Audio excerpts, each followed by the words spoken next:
અભય થઈને નિષ્પક્ષતાથી નિરપેક્ષ રીતે વાસ્તવિકતાનો અરીસો રૂપી સચોટ માહિતી લાવતો સત્યની સાથે અભય ટાઈમ્સ।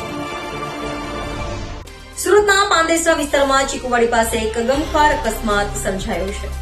સુરતના પાંદેસરા વિસ્તારમાં ચીકુવાડી પાસે એક ટેમ્પો અને બીઆરટીએસ બસની રેલિંગ વચ્ચે અકસ્માત થયો હતો। પ્રાથમિક માહિતી અનુસાર ટેમ્પો ચાલકે બ્રેક ફેલ થવાના કારણે વાહન પરનો કાબુ ગુમાવી દીધો હતો અને ટેમ્પો સીધો બીઆરટીએસ બસની રેલિંગ સાથે અથડાયો હતો। અકસ્માત એટલો ગંભીર હતો કે ટેમ્પોનો આગળનો ભાગ ખરાબ રીતે ક્ષતિગ્રસ્ત થયો છે। ઘટનાની જાણ થતાં જ તાત્કાલિક 108 એમ્બ્યુલન્સ ઘટના સ્થળે પહોંચી ગઈ હતી અને ટેમ્પો ચાલકને તાત્કાલિક સારવાર માટે હોસ્પિટલ ખસેડવામાં આવ્યો છે। તેમની હાલત વિશે હજુ સુધી કોઈ સત્તાવાર માહિતી મળી નથી, પરંતુ સૂત્રોના જણાવ્યા અનુસાર તેમને સામાન્ય ઈજાઓ પહોંચી છે। સ્થાનિક લોકોના જણાવ્યા અનુસાર આ વિસ્તારમાં ટ્રાફિકની સમસ્યા અવારનવાર રહે છે અને આજે સવારે પણ ભારે ટ્રાફિક હતો। જોકે અકસ્માતનું ચોક્કસ કારણ ટેમ્પોનું બ્રેક ફેલ થવાનું જણાવાઈ રહ્યું છે।